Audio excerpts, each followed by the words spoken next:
मंच पर आसीन परम आदरणीय डॉक्टर महेश्वर जी, doctor DC Dubey ji, NN Sharma ji, मानव सेवा क्लब के अध्यक्ष श्री सुरेंद्र बीनू सिन्हा जी, अभय भटनागर जी, आनंद गौतम जी और यहाँ पर आए हुए समस्त सदस्यों का मैं हार्दिक स्वागत करती हूँ और आप सभी की हृदय से आभारी हूँ कि आप सभी ने मेरे छोटे से अनुरोध पर यहाँ आकर और अपने आशीर्वाद से मुझे अनुग्रहित किया है। तो इसके लिए मैं आपकी विशेष आभारी हूँ। और आपने और यहाँ पर जो आए हुए हैं परिवार के सदस्य हैं और मानव सेवा क्लब के सदस्य हैं, मेरे प्रधानाचार्य महोदय हैं और हमारे विद्यालय परिवार के, मेरे ससुराल के, मायके के बहुत सारे लोग हैं जिन्होंने मेरे छोटे से अनुरोध को इतना बड़ा देकर मुझे मान दिया है, उनका मैं हार्दिक स्वागत और हार्दिक अभिनंदन करती हूँ। और विशेष रूप से मैं डॉक्टर माहेश्वर तिवारी जी का स्वागत करती हूँ, अभिनंदन करती हूँ। उनके यहाँ आना जो है, उनका मुझे आशीर्वाद देना एक स्वप्न के साकार होने जैसा है। और सारे अतिथियों का स्वागत है। और मैं अपने उद्बोधन में बस इतना ही कहना चाहूँगी कि कविताएं मानव हृदय की अनुभूतियाँ होती हैं। जब मानव के हृदय से कुछ अनुभूतियाँ प्रकट होती हैं तो शब्दों के रूप में कविताएं जन्म लेती हैं और हम कवि हैं, उन अनुभूतियों को शब्दों के रूप में, कविता के रूप में गढ़ देते हैं। ये हम कवियों की खासियत है। और इस कविता लिखने की प्रेरणा मुझे अपने फूफा जी जो यहाँ मेरे मंच पर आसीन हैं, डॉक्टर DC दुबे, बचपन से ही मैं उनकी कविताएं सुनते पढ़ते बड़ी हुई हूँ और आज उन्हीं की प्रेरणा के स्वरूप जो मेरी पुस्तक आई है वो आपके सामने प्रस्तुत है।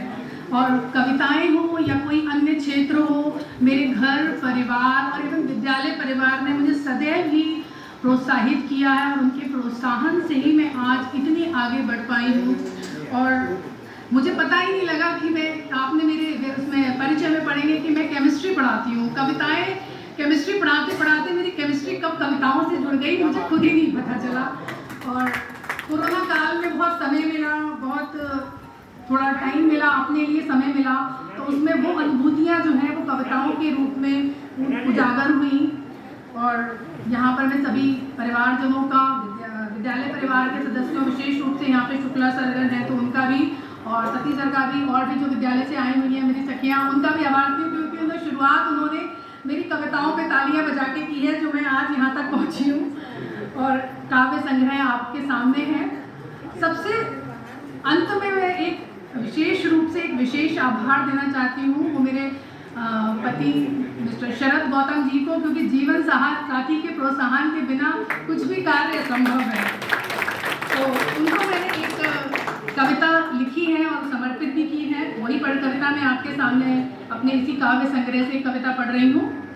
कुछ सोचूं तो स्वप्न बन जाते हो, कुछ सोचूं तो स्वप्न बन जाते हो, कुछ पूछूं तो सवाल बन जाते हो, कुछ लिखूं तो शब्द बन जाते हो, तुम्हारे बारे में क्या कहूं, तुम मेरे हर सवाल का जवाब बन जाते हो। कुछ इस कदर मेरी जिंदगी में शामिल हो गए हो तुम्हें भूलूं तो याद बन जाते हो, मैं शब्द हूं तुम किताब बन जाते हो। इसके साथ ही चूंकि आज अंतर्राष्ट्रीय महिला दिवस है, आप सभी को अंतर्राष्ट्रीय महिला दिवस की बहुत बहुत शुभकामनाएं। और एक बहुत सुखद संयोग है कि मैं स्त्री विमर्श की कविता ही लिखना पसंद करती हूँ और आज का दिन जो है वो स्त्रियों के लिए ही बना है। तो इससे बड़ा सौभाग्य कुछ हो नहीं सकता कि मैं स्त्री की कविताएं लिखना पसंद करती हूँ और स्त्रियों का ही आज दिवस है। तो ये बहुत एक संयोग मात्र है, लेकिन बहुत अच्छा संयोग है कि इस दिन मेरी पुस्तक का विमोचन हो रहा है। तो मैं एक अपनी जो कविता जो मुझे पसंद है और स्त्री होने की अनुभूति कराती है, तो मैं आपके सामने पढ़ने जा रही हूँ। स्त्री स्वयं प्रश्न करती है, मैं स्वयं अपने आप से प्रश्न करती हूँ, शायद आपको भी पसंद आएगी। मैं कौन हूँ? मैं कौन हूँ? अपने अस्तित्व को तलाशती, निशब्द हूँ, मौन हूँ। मैं कौन हूँ? अपने अस्तित्व को तलाशती, निशब्द हूँ, मौन हूँ। क्या मैं पथिक हूँ?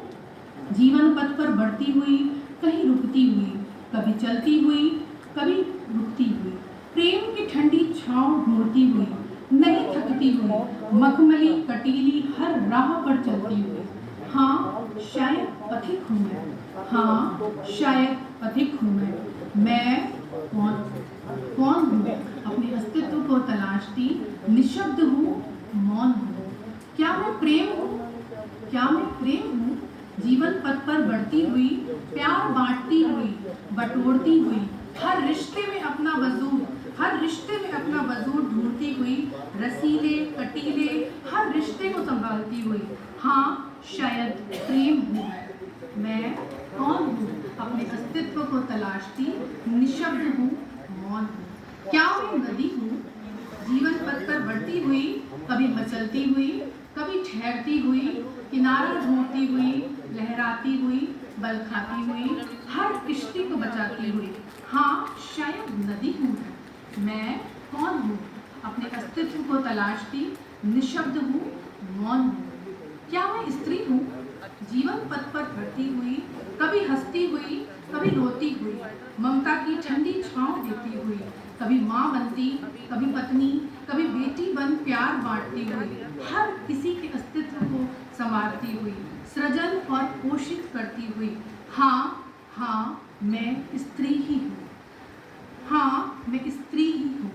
संपूर्ण सृष्टि की सृजनहार, संपूर्ण सृष्टि की सृजनहार, रब अंकुर की पालनहार, वात्सल्य व प्रेम की मूर्ति, रिश्तों की स्फूर्ति, प्रकृति का उपहार। हाँ मैं स्त्री ही हूँ। स्त्री की अनुभूति एक स्त्री होने के गर्भ में ही होती है। इस विषय पर ही मैंने कविता लिखी है जो आपको मेरी पुस्तक में मिलेगी।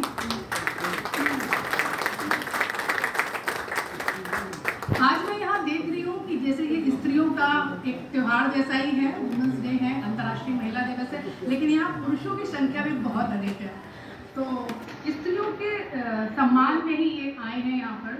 तो एक परिवर्तन आ रहा है महिलाओं की दिशा में, और वो परिवर्तन मेरा ऐसा मानना है वो पुरुष ही ला रहे हैं। महिलाएं स्वयं तो आगे बढ़ी रही हैं, लेकिन हमें उनसे किसी, जैसे सर ने भी बोला कि हमें कोई लड़ाई नहीं लड़नी है, ये परिवर्तन पुरुषों के द्वारा भी लाया जा रहा है। क्योंकि जब एक पुरुष, जैसे कहते हैं कि एक सफल पुरुष के पीछे एक महिला का हाथ होता है, तो एक सशक्त अगर महिला है तो उसके पीछे भी एक पुरुष का भी हाथ होता है, क्योंकि पुरुष का त्याग और समर्पण ही होता है जो महिला को आगे बढ़ाता है।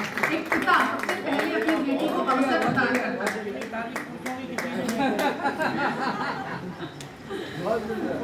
तो इस विषय पर भी मैंने एक कविता लिखी है कि सबसे पहले पुरुष एक पिता के रूप में अपनी बेटी को अवसर प्रदान करता है, उसके बाद जो है भाई जो है वो अपनी बहन को प्रोटेक्शन या संरक्षण देता है, और फिर उसके बाद पति उसे मिल जाए जो उसका साथ दे हर चीज में, तो क्या बात है, वो महिला कैसे सशक्त नहीं होगी। तो समाज में बदलाव की जरूरत है। महिला तो ऑलरेडी सशक्त है ही, तो महिला को सशक्त देने के लिए उसके घर परिवार और समाज के सशक्तिकरण की आवश्यकता है। महिला स्वयं में सशक्त है। तो मैं पुरुषों के लिए एक कविता पढ़ने जा रही हूँ कि कभी कभी पुरुषों का अंतर्मन कोई पढ़ नहीं पाता है, कभी कभी पुरुषों का मन कोई पढ़ नहीं पाता है, इनका भी अस्तित्व है, ये कोई समझ नहीं पाता है।